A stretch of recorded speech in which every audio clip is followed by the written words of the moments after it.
What's up, guys? This is Nathan, that I'm reviewing out here. Still kind of sick, but doing what I can.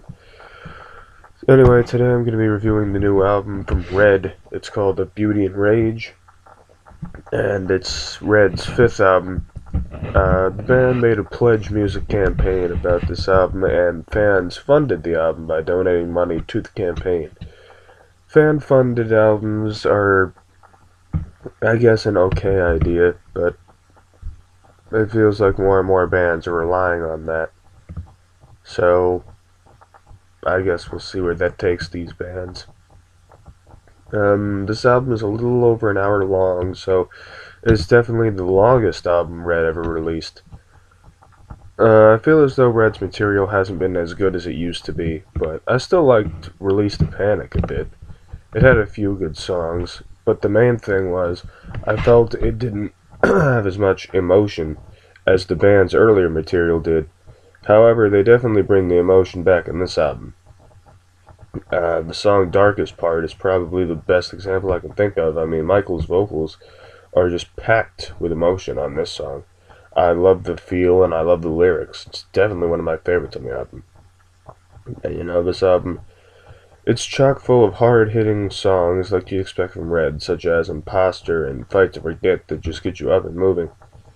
And it also has really soft and deep songs like Of These Chains that take a different approach other than the usual hard-hitting stuff that is found throughout most of the album.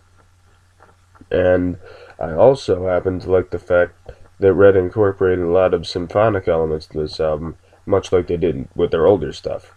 And that's another thing that made Red's older material a bit better than their newer material. The symphonic stuff is what made Red a bit different. And this album has so many great songs and so many great individual elements. It's a terrific album, but it has some negatives too. Since it is an hour long, I feel as though there are some parts where it drags a bit, and I find myself getting disengaged from the album for a little bit. And there's also a lackluster song or two on the album. But regardless of all that, Red did a great job with this album. It's definitely better than Release to Panic. Maybe not as good as their older material, but it's definitely a good album. Favorites on the album include Imposter, Darkest Part, Fall in the Sky, Yours Again, Gravity Lies, and The Ever. The only real least favorite I have in the album is Take Me Over.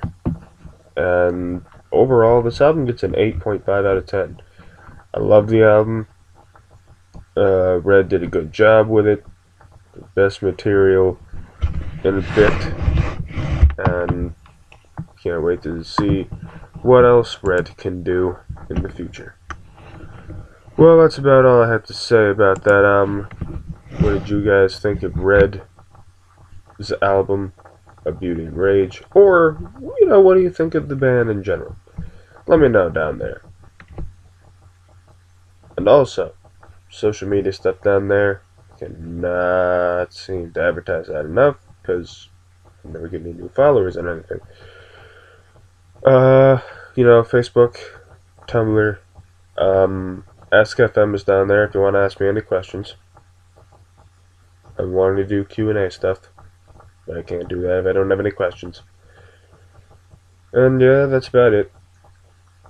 So I'll see you in the next review. ThatAlbumReviewerGuy signing off.